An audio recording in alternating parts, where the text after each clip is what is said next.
Entrevista de Beatriz Torres hablando. Buenos días, yo soy Camila Alexa Segura Landa y hoy tengo la oportunidad de entrevistar a la doctora Beatriz Torres, que es experta en el agua. Bienvenida. Muchas gracias, Alexa. ¿Me permitiría hacerles unas preguntas para conocer más de su trabajo? Sí, con mucho gusto, Alexa. ¿Cómo era usted de pequeña? Pues yo de pequeña, así en la primaria, era muy traviesa. Me imagino. Muy traviesa y me gustaban mucho los bichos, todos los bichos me gustaban. Tenía yo perro y me gustaba mucho ir a una laguna que estaba cerca de mi casa y me gustaba buscar camaroncitos, pececitos y me los traía en botellas a mi casa. Qué bonito. ¿Qué es lo que te gusta o te llama mucha atención de tu carrera? Lo que más me gusta de mi carrera es poder estar en lugares naturales lindos. Es lo que más me gusta, en un río, en las montañas. Y también me gusta mucho el trato con las personas que trabajan en otras cosas parecidas a las mías. ¿Por qué es muy importante cuidar el agua? El agua es nuestra fuente de vida, de nosotros y de toda la naturaleza. Es lo que hace al planeta Tierra una pelotita azul que se ve desde el espacio, porque en realidad somos casi agua. Y entonces el agua está en todos lados, en nuestro cuerpo, en nuestra comida, en la naturaleza, y entonces me parece que es lo más importante que existe y que por tanto tenemos que aprender a conocerla, cuidarla y pues y sobre todo también darle el reconocimiento que necesita. ¿A qué edad fue cuando le empezó a interesar sobre el agua, sobre estudiar esa carrera? Yo creo que no fue un momento en específico. En muchos momentos me gustó estudiar cosas de ciencias. La ciencia, la química me llamaba muchísimo la atención y cuando era yo chiquita mis papás me regalaron un juego de química que jugaba con mi hermano. Entonces yo creo que ahí me gustó mucho. Me acuerdo muchísimo de un experimento que hacíamos cristales de sulfato de cobre y entonces hacíamos soluciones y luego hacíamos los cristalitos. Eso me encantaba. Entonces no necesariamente, pero tiene un azul muy interesante, el sulfato de cobre. Y luego, cuando ya fui más grande, me gustó mucho el trabajo de laboratorio, las bacterias, las cosas de química. Entonces yo creo que se conjuntaba cosas que me gustaban de la vida personal y las cosas de laboratorio, pero también últimamente me gusta, no tanto las cosas de laboratorio, me gustan un poquito, pero me gusta mucho trabajar con los seres humanos y cosas del agua. Entonces como que me salí un poco del laboratorio y ahora trabajo los conflictos ambientales relacionados con el agua. ¿Con su carrera cree que puede llegar a un lugar de sus sueños que quisiera visitar?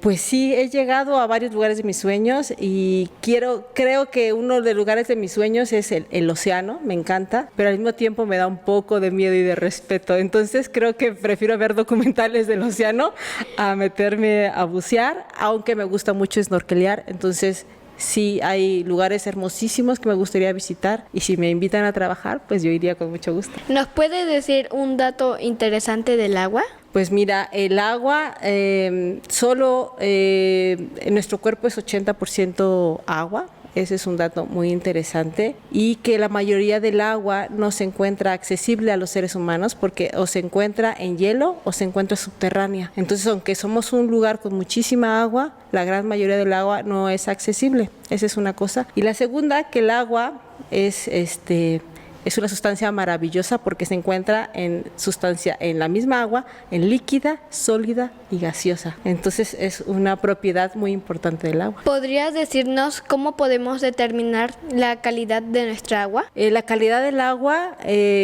tiene que ser agua para beber, líquida, incolora, inodora e insípida. Esas son las características del agua potable. Y nosotros generalmente lo que podemos darnos cuenta con nuestros sentidos es que no huela mal y que no sepa mal. Sin embargo, no podemos identificar si tiene bacterias. Entonces, si dudamos un poco de la calidad del agua, de nuestra agua, es importante filtrarla, dejarla reposar, si tiene algunas partículas, dejarla reposar, esperar a que eso repose, se filtra a través de una tela y se hierve. Entonces, si nuestra agua dudamos de la calidad, hay que hacer eso, porque no podemos nosotros en casita hacerle un examen microbiológico de sustancias físico-químicas al agua.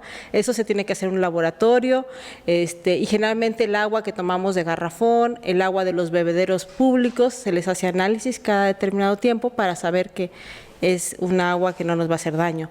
Las bacterias y los virus no los podemos ver a simple vista, por lo tanto no podríamos hacer esos análisis en casa. ¿Qué fue la persona o si alguien la apoyó para conseguir su carrera, su título? Pues mis papás. Mis papás fueron siempre los que estuvieron atrás de mí y literalmente cuando era yo un poco floja, pues sí me decían, hija, tu mayor, lo que te vamos a dejar es tus estudios. Aprovéchalos y estudia, porque cuando nosotros ya no estemos o no podamos ayudarte más, hay un tiempo límite en que nosotros como tus papás te podemos apoyar, y entonces ellos cumplieron y yo también cumplí en hacerlo en el tiempo que me habían dicho, y cuando acabé la carrera pues ya busqué para poder seguir estudiando una beca, pero mis papás siempre fueron el apoyo económico, pero también de consejos o a veces de regaños. A veces sí llegaban a regañarme cuando yo no cumplía o cuando me estaba, pues sí, no siempre está uno constante de la misma manera en la escuela. Entonces ellos fueron todo se lo debo a mi familia. Es lo más importante. Sí, así es. Okay, si no hubiera elegido la carrera sobre el agua, ¿cuál otra hubiera elegido? Si yo hubiera sabido cantar, hubiera sido cantante.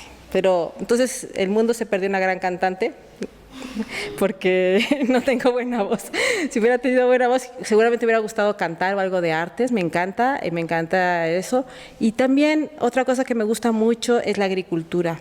Un inicio yo quería ser agrónoma y tenía muchas ganas de cultivar, y ahora yo tengo como hobby germinar semillas. Me encanta germinar semillas, entonces a lo mejor hubiera sido agrónoma. ¿Cuál sería el panorama si algún día nos quedaríamos sin agua? Pues mira, yo creo que eso no va a suceder, porque en el momento que el agua escasee, ya empezamos a sentir con esos calores en nuestras casas, es porque también en los lugares naturales está escaseando. Entonces, si el agua deja de existir, los seres humanos dejaríamos de existir.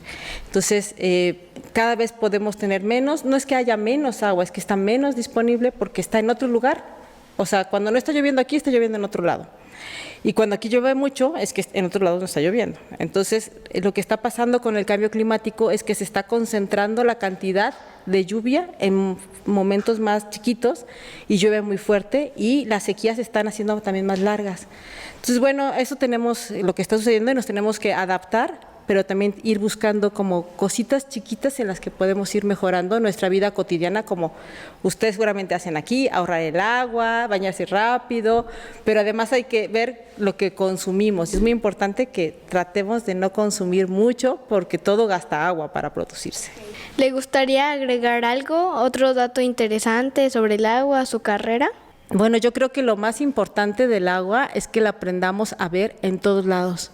En una hoja, en un árbol, en un animal, aún en el cielo, ¿no? Y que nos sintamos parte del agua. Y el agua que tenemos en mí es también gracias a que estuve en otros lados, ¿no? Entonces, bueno, que intentemos ver y agradecer al agua que esté en nuestras vidas. ¿Le daría algún consejo a los niños y a las niñas sobre el agua? Sí, yo creo que tenemos que enseñar a los niños que el agua es muy divertida. Y entonces yo invito a todos los niños y a las niñas que busquen estudiar cosas vinculadas al agua, que casi son todas. Desde todas las ciencias se puede estudiar al agua, desde las ciencias sociales, las ciencias naturales y el arte. Entonces yo espero que niños como tú y niñas como tú, les encante buscar temas vinculados al agua, a la lluvia. El agua es muy divertida y creo que todos nos acordamos, bueno, yo me acuerdo mucho, a lo mejor tú lo sigues haciendo, de pisar charcos cuando era niña. Entonces, memorias muy interesantes que tengo de mi niñez es esperar la época de lluvias porque sabía que iba yo a pisar charcos y que mi mamá, por supuesto, me iba a regañar cuando llegara con los zapatos todos mojados, ¿verdad? Pero bueno, es una oportunidad que tenemos de vincular nuestra vida diaria con la ciencia y con lo que podemos aprender y dar luego, después, ¿para qué queremos ser científicos? Pues para ayudar a la sociedad, ¿no? Exacto. ¿Nos podría dar un consejo para cuidar mucho mejor el agua y no gastarla? Mira, el agua es necesaria en cada momento de nuestra vida, ¿no? Desde que nos levantamos, como personas, nuestras mascotas. Ahorita están sufriendo mucho las mascotas por el calor. Entonces yo creo que el consejo es, pues buscar cómo podemos, no es ahorrar el agua, sino utilizarla muchas veces. Nosotros en Jalapa llueve mucho generalmente, pero ahorita no tenemos agua, entonces hay que usar el agua muchas veces. Es decir, para regar las plantas, para bañarnos, y entonces yo creo que ahí podemos encontrar muchas maneras de volver a usar el agua una y otra vez. Y algo muy importante es cuando empieza a escasear agua, seguramente tú has visto, se crean conflictos por el agua, que pueden ser desde con tu hermano que te estás bañando y que él quiere entrar, ¿no? Y que ya tardaste mucho y se va a acabar el agua. Bueno, eso pasa desde la familia hasta las comunidades y los países. Entonces tenemos que buscar formas de no tener esos conflictos. Entonces hay que intentar tú ponerte de acuerdo, ok, ¿cuánto tiempo ya te pasaste? Ahora me toca a mí. Y así le tenemos que hacer en las colonias. Ya nos llegó el agua, pues ahora les toca a la otra colonia y luego le toca a la otra colonia. Y los países, imagínate que tienen un mismo río y tienen un límite y los dos quieren el agua, pero solo lo toma el que tiene más poder. Y eso no está bien. Entonces tenemos que regularnos y ver cómo le hacemos. Seguramente tú puedes pensar a lo mejor estrategias que sirvan para hasta los países. Sí. Muchas gracias por darnos datos y por su atención. De nada, Alexa, con mucho gusto.